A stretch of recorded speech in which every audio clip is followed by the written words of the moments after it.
Good morning students. आज हम लोग क्लास 3 में संचिता बुक पढ़ेंगे और इसमें चैप्टर नंबर 16 हम शुरू करेंगे।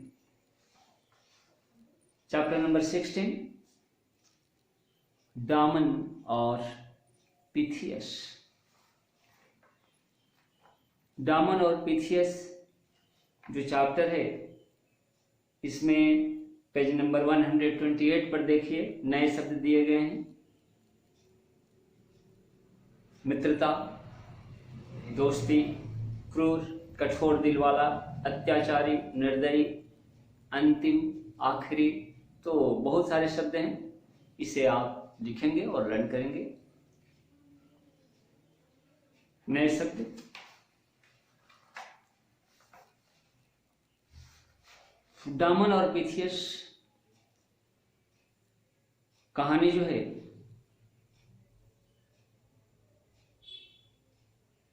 हमारे सामने क्या बताती है, तो यह कहानी जो है मित्रता के ऊपर रखी गई है। इस कहानी के द्वारा परस्पर प्रेम को हम किस तरीके से दृढ़ता प्रदान कर सकते हैं बताने का प्रयास किया गया है। हम जो अपने घर परिवार से किसी न किसी रूप से दूर होते जा रहे हैं, कटते जा रहे हैं, जो एक सामाजिक संरचना है बिखरते जा रही है, इस कहानी के माध्यम से उसे बचाने का प्रयास किया गया है। इस कहानी के माध्यम से सच्ची दोस्ती किस प्रकार बलिदान मांगती है, किस प्रकार हम जब एक दूसरे को चाहते हैं, एक दूसरे से दोस्ती करते हैं, तो उस दोस्ती में किस प्रकार हमें ईमानदारी रखनी चाहिए बताया गया है। तो आइए शुरू करते हैं। सभी बच्चे 126 नंबर पेज को देखें। बात बहुत पुरानी है। यूनान के सिसिली नगर में दामन और पिथियस नामक दो मित्र रहते थे। यह कहानी यूनान से है, यूनान से संबंधित है। यानी ये जो दोनों नाम दिए गए हैं दामन और पिथियस, यह यूनान से रिलेटेड हैं किसी न किसी रूप से। दामन और पिथियस दोनों मित्र थे और दोनों में गहरी मित्रता थी। दोनों में क्या थी? गहरी दोस्ती थी। गहरी दोस्ती कैसी दोस्ती होती है? गहरी मित्रता कैसी मित्रता होती है? तो यह दोस्ती कुछ ऐसी होती है जिसमें एक को किसी भी तरीके की दिक्कत होती है तो दूसरे को जो है दर्द का अनुभव होता है, दूसरा जो है परेशान हो जाता है। ऐसी दोस्ती कम ही देखने को मिलती है। उस नगर का राजा बहुत ही क्रूर और अत्याचारी था। जिस नगर में दामन और पिथियस नामक दो दोस्त रहते थे, उस नगर का राजा कैसा था? क्रूर था। उस नगर का राजा अत्याचारी था, है ना? क्रूर क्या होता है? जिसमें दया की भावना नहीं। अत्याचारी क्या होता है? जो अन्याय करे, जो धर्म पर नहीं चले, जो सही निर्णय नहीं कर सके, जो न्याय नहीं कर सके, वह क्या है? वह अन्यायी है, वह अत्याचारी है, वह क्रूर है, वह निर्दयी है। तो जिस नगर में, जिस राज्य में डामन और पीथियस नामक दो दोस्त रहते थे यूनान के, जो सिसिली नगर था, वहां का राजा कुछ ऐसा ही था।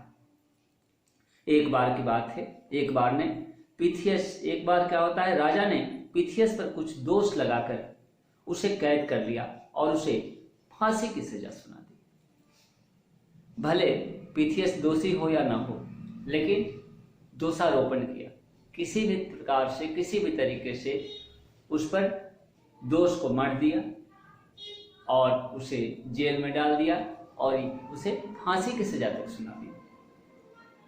दोनों मित्र बहुत दुखी हुए। कौन कौन? पीथियस और डामन।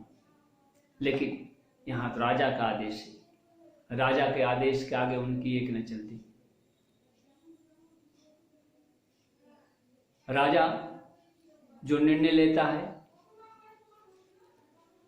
उसकी बातों को प्रजा को माननी पड़ती है, चाहे वह गलत ही क्यों ना हो। तो दोनों मित्र बहुत दुखी हुए इस बात पर। फांसी देने से पहले राजा ने पीथियस से उसकी अंतिम इच्छा पूछी। पीथियस ने राजा से कहा, जब अंतिम इच्छा पूछा गया पीथियस से, तो पीथियस ने राजा से क्या कहा? पीथियस ने राजा से कहा, मैं अपने परिवार से मिलना चाहता हूं। निश्चित रूप से किसी से भी जब अंतिम इच्छा पूछी जाए, जब उसे फांसी की सजा दी जाती है, तो वह क्या चाहेगा? अपने घर परिवार से मिलना चाहेगा। क्यों? क्योंकि घर परिवार से करीबी कोई और नहीं होता। राजा बोला, राजा का क्या जवाब हुआ यहां पर? राजा बोला, यदि तुम्हारी जगह कोई दोस्त, तुम्हारा दोस्त जो है, दूसरा व्यक्ति जेल में रहने के लिए तैयार हो जाए, तो तुम अपने परिवार से मिलने जा सकते हो। राजा ने एक शर्त रखी। जब पीथियस से यह जाहिर किया कि मैं अपने परिवार से मिलना चाहता हूं मृत्यु के पहले, फांसी पर लटकने के पहले, तो राजा ने यह शर्त रखी कि तुम्हारे जगह पर तुम तो जेल से छूट जाओगे। जब तुम जेल से तुम जाओगे तो तुम्हारे जगह पर इस जेल खाने में एक व्यक्ति को रहना होगा, ताकि तुम जेल फिर लौट करके आओ और तुम्हें फांसी पड़े। तुमको कौन ढूंढने जाएगा? अगर तुम नहीं आओगे तब, तुम मिलने गया अपने परिवार से और तुम लौट करके नहीं आए, तब क्या होगा? तो तुम अपने किसी भी व्यक्ति को, किसी भी विश्वासी आदमी को बुलाओ जो तुम्हारा अपना है, वह जेल में रहेगा और तुमको उसके बदले में छोड़ा जाएगा। फिर तुम आना और फांसी पे चढ़ना, उसको हटा दिया जाएगा। तो इस प्रकार राजा ने ऐसी शर्त रखी पीथियस के सामने। और उस समय जब ये बातें हो रही थी राजा और पीथियस के बीच, उस समय उसका दोस्त डामन जो था वहां पर उपस्थित था, वहां पर प्रेजेंट था। उसने पीथियस की जगह जेल में रहना स्वीकार कर लिया। दोस्त है वाला, सच्चा दोस्त क्यों नहीं स्वीकार करे? उसने स्वीकार कर लिया कि हाँ, मैं रहूंगा। पीथियस को, है ना, जाने दीजिए। डामन ने कहा, पीथियस को जाने दीजिए, इसको इसके परिवार से मिलने दीजिए, मैं इसके जगह पर रहूंगा इस जेल में। ठीक है। पीथियस घोड़े पर सवार होकर अपने परिवार से मिलने चल गया है। पीथियस चला जाता है अपने परिवार से मिलने। डामन को उसकी जगह जेल में डाल दिया गया। किसके द्वारा? राजा के द्वारा, है ना, राजा के सेनापतियों के द्वारा। फिर क्या होता है? Come on the page number 127। लौटते समय पीथियस का घोड़ा जो है ठोकर खाकर गिर गया। पीथियस गया, जाकर अपने परिवार से मिला, ठीक है, यहां तक सब कुछ सही रहा। लेकिन जब वह लौट रहा था तो लौटते समय रिटर्निंग टाइम में पीथियस का घोड़ा जो है कहीं ठोकर खाया और गिर गया, और बहुत कोशिश करने पर भी उठा नहीं। यानी पीथियस के घोड़े को, जिस घोड़े से वह गया था अपने परिवार से मिलने, उसे चोट लगी लौटते समय और वह गिर जाता है। वह फिर उठता नहीं है घोड़ा चोट लगने के कारण, और पिथियस को अब क्या करना पड़ा, अब तो पैदल आना पड़ेगा ना, क्योंकि उस समय सवारी भी नहीं थी, है ना, गाड़ी घोड़ा कुछ नहीं। ठीक है, तो पिथियस को भी चोट लगी थी उस घोड़े के गिरने के क्रम में, लेकिन उसने हिम्मत नहीं हारी।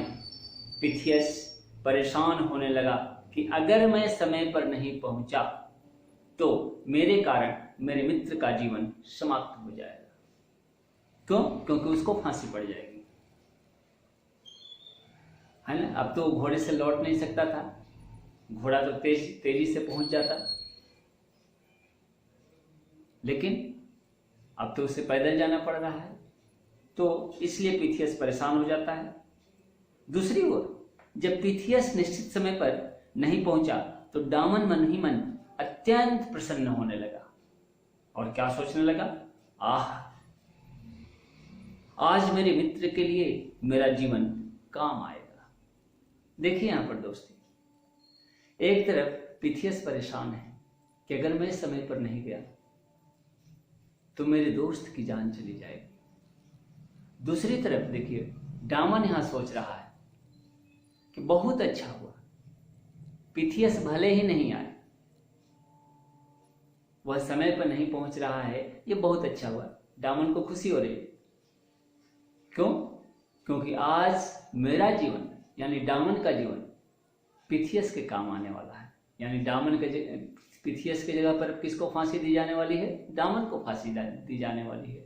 और डामन ये सोच सोच कर खुश हो रहा है कि आज मेरा जीवन सार्थक हो रहा है, आज मेरा जीवन जो है मेरे दोस्त के काम आ रहा है। यह सोच करके वह गर्व कर रहा है, यह सोच करके वह खुश हो रहा है। अब सोचिए कैसी दोस्ती है ये।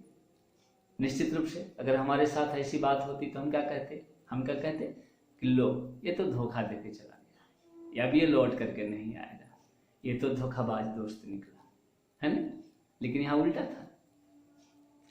फांसी का दिन आ गया, डामन को फांसी देने की तैयारियां की जाने लगी। राजा के दिमाग में आ गया कि अब पिथियस लौट करके आने वाला नहीं, क्योंकि वो तो बहुत दूर कहीं नगर में उसका गांव होगा, गया होगा वो, है ना, वहां से लौट कर नहीं आ पा रहा है, क्योंकि उसको भी चोट लग गई है, पता नहीं किस हालत में हो। अब डामन को फांसी देने की तैयारियां होने लगती है, और इसके बाद से क्या घटना होती है हम लोग नेक्स्ट डे पढ़ेंगे। आज के लिए इतना ही, धन्यवाद।